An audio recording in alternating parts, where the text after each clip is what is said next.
एक स्टूडेंट से मुलाकात हुई और उसने कहा कि मैंने भी 12वीं का एग्जाम देकर सीयूईटी का फॉर्म तो भर दिया था, लेकिन एग्जाम देने के बाद सीयूईटी की तैयारी शुरू की। लेकिन जैसे ही सिलेबस को देखा और क्वेश्चंस को देखा तो बिल्कुल ही डर गए कि केवल 45 डेज बचे हैं। क्या मैं ये सीयूईटी का एग्जाम क्रैक कर पाऊंगा? क्या मैं सीयूईटी का एग्जाम क्रैक करके अपनी ड्रीम यूनिवर्सिटी तक पहुंच पाऊंगा? साथ ही ये एग्जाम जरूरी क्यों है जरूरी इतना? क्या मैं ऐसे ही किसी भी कॉलेज में नहीं पढ़ सकता हूँ? और क्या मैं ऐसा कर पाऊंगा? क्या इतनी तैयारी में 40 डेज में 45 डेज में कर पाऊंगा कि सीयूईटी अच्छे से हम क्रैक कर सके?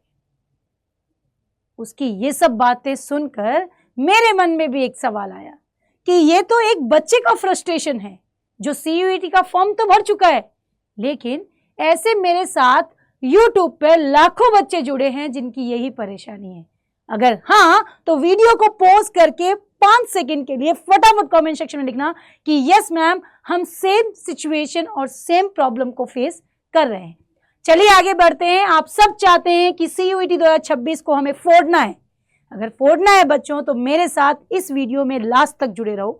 ये वीडियो केवल एक वीडियो आपकी लाइफ चेंज कर सकता है, यानी एक गेम चेंजर वीडियो आपके लिए हो सकता है। शुरू करती हूँ सबसे पहले कि सीयूईटी 2024 अगर आप चाहते हो कि मेरा बहुत अच्छे मार्क्स लाकर क्रैक हो तो ये वीडियो आपके लिए ही है। चलिए जी, क्यों और कैसे सीयूईटी 2026 में सीयूईटी 2026 का पेपर अगर मैं क्रैक करूं तो क्यों? और मान लो अगर मान लिया कि क्रैक करना है तो कैसे? बात तो सही है। ये बहुत बड़ी प्रॉब्लम है। बच्चा इस प्रॉब्लम को इतना ज्यादा फेस कर रहा है, उसे लगता है कि मैं बार बार तैयारी कर रहा हूं पर मुझे एक्चुअल में नहीं पता कि तैयारी शुरू कहां से करूं, कैसे होगी, और अगर नहीं हुआ तो, क्योंकि घर वाले तो पहले से ही तैयार बैठे हैं कि अगर नहीं हुआ तो किसी भी कॉलेज में प्राइवेट में एडमिशन ले लो और कर लो कॉलेज। लेकिन ऐसा नहीं है बेटा, हमें सीयूईटी से ही अपनी ड्रीम यूनिवर्सिटी में जाना है। कैसे जाना है, 45 डेज में कैसे कवर करना है, ये मैं आपको अब बताऊंगी। सबसे पहले हम बात करते हैं कि तैयारी जब आप शुरू करते हैं तो उस समय आपको ये पता होना चाहिए कि भारत की top central universities like DU, BHU, JNU में अगर जाना है तो एकमात्र रास्ता है, वो है सीयूईटी। बिना सीयूईटी क्रैक करके, या मैं यूं कहूं सेंट्रल यूनिवर्सिटी हो या फिर गवर्नमेंट की जो कॉलेजेस हैं, यूनिवर्सिटीज़ हैं, उनके अंदर स्टेट यूनिवर्सिटीज़ हैं, सेंट्रल है, इन सब के अंदर आजकल सीयूईटी का एग्ज़ाम कंपलसरी कर दिया गया है। बिना इस एग्ज़ाम को क्रैक किए आप किसी भी टॉप यूनिवर्सिटी में एडमिशन नहीं ले सकते हैं। कॉस्ट तो बात ही छोड़ दीजिए। अब बढ़ती हूँ आगे, इस वजह से ज़रूरी है। सेकेंड हम बात करते हैं बच्चों कैसे होगा। तो यहाँ पर एनसीईआरटी के सिलेबस को पकड़ना होगा। कैसे पकड़ेंगे ये मैं लास्ट में जरूर बताऊंगी, आप लास्ट तक मेरे साथ जुड़े रहिए। पूरी स्ट्रैटेजी 12वीं बेटा और सीयूईटी में बहुत बड़ा डिफरेंस है। केवल 12वीं पढ़कर आप सीयूईटी, बिकॉज 12वीं एक थ्योरेटिकल एग्जाम है जिसमें रिटन एग्जाम दिया जाता है, पर यहाँ पर एमसीक्यूज बेस सीबीटी मोड में पेपर आता है, तो इसके लिए प्रॉपर स्ट्रैटेजी के साथ पढ़ाई करनी जरूरी है। तो क्यों और कैसे मालूम चला। अब आप जानते हैं कि अपना लक्ष्य तो हम सबको पता है।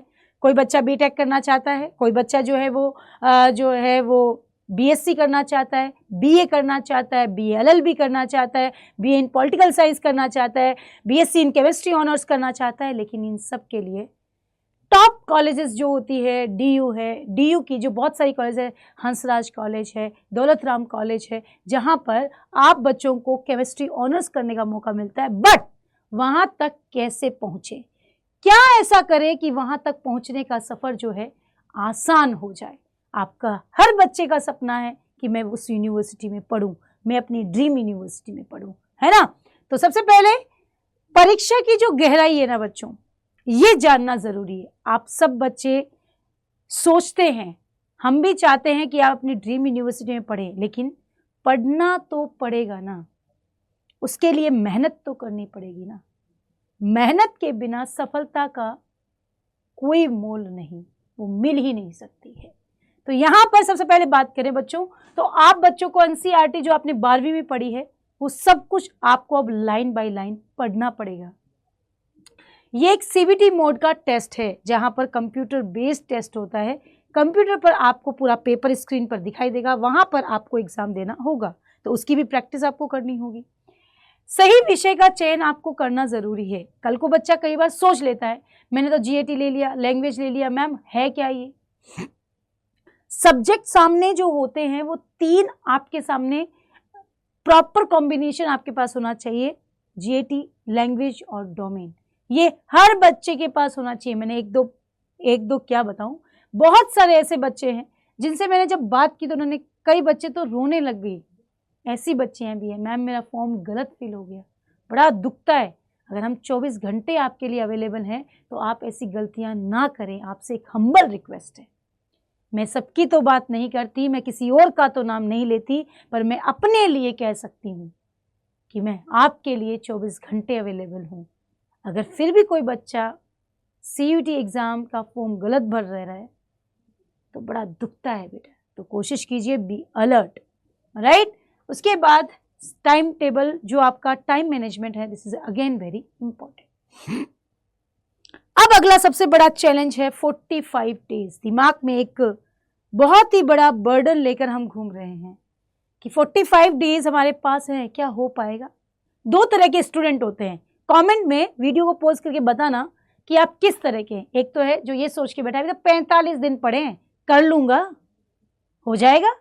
एक वो बच्चा जिसे रियलिटी दिख रही है, जो बच्चा हमारे साथ यूट्यूब पे लगातार पढ़ रहा है, लेवल ऑफ क्वेश्चंस देख रहा है, तो अंदर से डर रहा है कि मैम कैसे होगा, केवल 45 दिन बचे।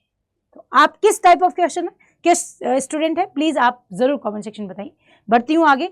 ये 45 दिन का जो चैलेंज है, इनमें आप क्या फेस कर रहे हैं?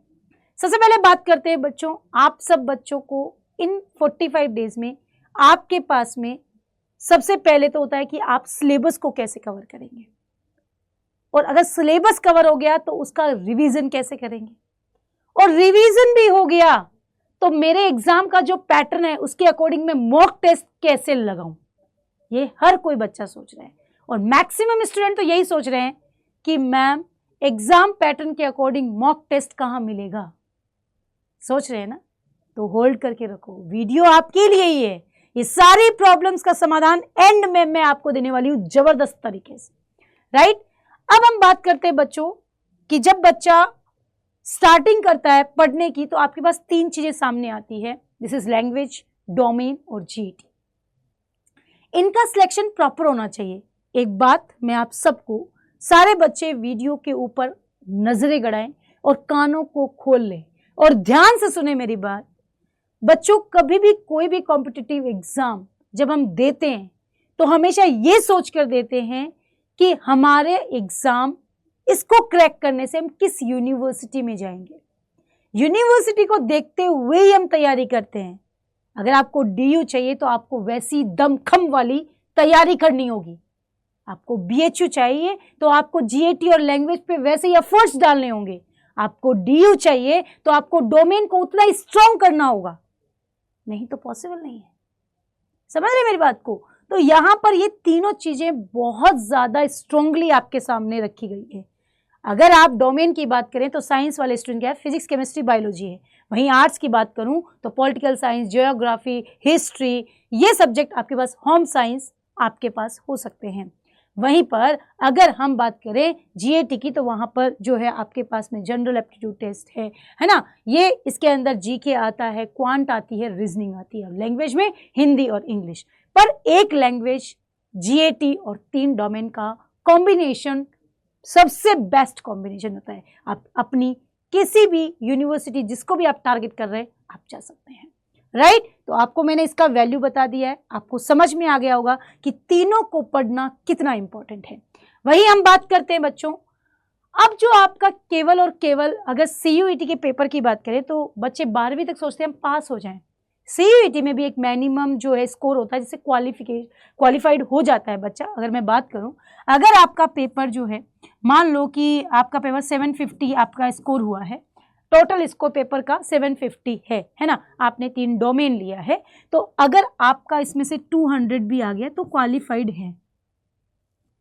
लेकिन अब दौड़ क्वालिफाइड होने की नहीं है, अब रैंकिंग की बात आ चुकी है। लास्ट ईयर से एनटीए ने, इसी साल 2025 का जो रिजल्ट दिया है उसमें एनटीए ने जो है वो क्या किया भाई, 1 to टॉप एआरआई रैंक निकाल दिए। यानी कि अब क्वालिफाइड होना वैल्यूबल नहीं है, अब वैल्यू रखता है आपकी टॉप रैंकिंग, जिससे आपकी टॉप यूनिवर्सिटीज में आपका एडमिशन हो सके, राइट। यानी कि अगर अब आपके पास 600 अगर आते हैं तो ही आप डीयू का सपना देख सकते हैं 760 720। समझ में आई बात, समझ में आ रही? तो यहां पर 750 में से अगर 600 आपका आता है तो आपको ये बात जाननी होगी, ये स्कोर आपका टॉप स्कोर होता है, केवल क्वालिफाइड नहीं होना है। अब रैंकिंग की दौड़ है, रैंकिंग की जंग है। समझ में आई बात, समझ में आ गई? तो क्वालिफाई एग्जाम नहीं है, ये पास होने वाला नहीं है, यहां पर अब आपको टॉप परसेंटाइल लाना होगा, क्योंकि अब बच्चे ला रहे हैं हर सब्जेक्ट में 100 परसेंटाइल, राइट। और ये 100 परसेंटाइल भी हमारे यहाँ CUET अड्डा हिंदी मीडियम पर बच्चों ने लाया है। अब बढ़ते हैं आगे कि आपके पास इन 45 डेज का एक मूल मंत्र आपको पता होना चाहिए, वो क्या है। This is very very important कि यहाँ पर आपके पास में मैंने एक शॉर्ट ट्रिक बनाई है बेटा, MSRPPT, है ना। तो सबसे पहले मोटिवेशन, आपको सेल्फ मोटिवेटेड रहना है, कभी भी नेगेटिव सोचना ही नहीं है। आप मेरे से पढ़ रहे हैं तो आपको पता होगा कि मैम बिल्कुल भी नेगेटिव नहीं है, यही रीज़न है कि मैं इतना खुश रहती हूँ, बिकॉज मुझे पता है कि नेगेटिविटी तो वैसे ही बहुत है, हम क्यों नेगेटिव हों, है ना। एक पॉजिटिविटी ही हमारे सिलेक्शन का एक बहुत बड़ा रोल प्ले करती है। फिर स्ट्रैटेजी, बिना प्लानिंग के जो पढ़ाई बच्चे तीर मारते हैं ना, वो नहीं करना है, आपको प्रॉपर स्ट्रैटेजी के साथ पढ़ाई करनी है। फिर हम बात करें बच्चों तो रिवीजन बहुत ज़रूरी है, प्रैक्टिस मॉक टेस्ट लगाना बहुत ज़रूरी है, this is very very important, यही आपको सिलेक्शन तक लेकर जाएगी। पेशेंस बहुत ज़रूरी है और टेस्ट सबसे ज़्यादा इंपॉर्टेंट है। इन सब प्रॉब्लम्स को हम कैसे रिजॉल्व करेंगे मैम, बात तो सही है, सब बच्चों की बात तो बिल्कुल बिल्कुल सही है कि हम इनको कैसे क्लियर कर सकते हैं। तो वन एंड ओनली इंडिया का number 1 platform CUET Hindi medium अड्डा जो है उसने अपना प्रतिज्ञा बैच लॉन्च कर दिया है, जो कि नंबर 1 है। वो नंबर 1 यूं ही नहीं है, जिसने नंबर 1 रैंकिंग भी दी है, ARI रैंक 1 2 3 4 टॉप 20 में 15 प्लस स्टूडेंट जो हमारे हैं। तो इसीलिए बच्चों, और वो बैच है आपका ये टॉप रैंकिंग दिलाने वाला प्रतिज्ञा बैच, जिसमें आज ही एनरोल करो, अभी एनरोल करो। और मैं आपको बता दूं, यहाँ पर आपको एक बहुत ही अमेजिंग फीचर मिल रहा है, प्रतिज्ञा सारथी। सारथी मतलब जैसे श्री कृष्ण ने अर्जुन का साथ दिया सारथी बनकर, वैसे ही आपके इस मैदान जंग में, इस युद्ध में हम आपके सारथी बनेंगे। 1-to-1 कन्वर्सेशन होगा प्रतिज्ञा बैच में। आप बच्चों की व्हाट्सएप की एक अलग कम्युनिटी है जिसके अंदर आप बच्चों को जोड़ा जा रहा है, जिसमें आप बच्चों को प्रॉपर गाइड किया जा रहा है कि किस तरह से पढ़ना है, क्यों पढ़ना है, क्या नहीं पढ़ना है, डिस्ट्रैक्शन बिल्कुल नहीं होना चाहिए, ये सब कुछ हमने यहाँ बताया है। तो अभी जाइए इस बैच में एनरोल कीजिए, लेकिन ये मेंटरशिप केवल और केवल 16 मार्च तक जो बच्चा एनरोल करेगा उसी को मिलेगा, इसके अलावा नहीं। सो जाइए अभी एनरोल कीजिए। और वहीं पर हम आपको बता दें, अगर आप पूनम हिंदी कोड यूज़ करते हैं तो आप पूनम हिंदी कोड लगाकर मैक्सिमम डिस्काउंट ले सकते हैं। अगर आपको कोई भी जानकारी चाहिए तो आप यहाँ पर भी कनेक्ट कर सकते हैं, कोई भी बच्चा। ओके, जाइए ज़्यादा से ज़्यादा बच्चे शेयर कीजिए अपने दोस्तों के साथ। और ये बैच आपका रिजल्ट ओरिएंटेड बैच है। इसमें आप, अगर आप आर्ट्स डोमेन से हैं तो आर्ट्स और लैंग्वेज का बैच ले सकते हैं, अगर आप साइंस डोमेन्स पे हैं तो साइंस का बैच ले सकते हैं, और अगर आपको केवल BHU टारगेट करना है तो लैंग्वेज और GAT का भी आप बैच ले सकते हैं। तो अब देरी नहीं करना है बच्चों, अपनी ड्रीम यूनिवर्सिटी तक पहुंचने का सपना प्रतिज्ञा बैच के साथ साकार कीजिए। आज ही एनरोल कीजिए और मिलिए हमारे साथ इस मैदान जंग में पूरी तैयारी के साथ, क्योंकि हम आपकी तैयारी बिल्कुल ठीक वैसे ही कराएंगे कि आपका ड्रीम जो है वो पूरा हो। साथ ही इस बैच में आपको बिल्कुल परिवार की तरह ही गाइड किया जाएगा, ताकि हर बच्चे को ये फील हो कि मैं अकेला नहीं हूँ। हर मुसीबत, हर परेशानी में पूरी टीम हमारी आपके साथ है। तो अभी जाइए, एनरोल कीजिए, पूनम हिंदी कोड ज़रूर यूज़ कीजिए और मैक्सिमम डिस्काउंट प्राप्त कीजिए। तो मिलते हैं बच्चों क्लासेस में। 19 मार्च से ये बैच शुरू हो रहा है, तो ज़्यादा से ज़्यादा बच्चे एनरोल कीजिए। इतना एनरोलमेंट हो जाना चाहिए कि ऐप ही हैंग हो जाए। तो जाइए प्लीज़, मिलते हैं फिर क्लासेस में। तब तक खुश रहो, मस्त रहो, पढ़ते रहो और कमेंट में ज़रूर बताना आप कितने ज़्यादा एक्साइटेड हैं।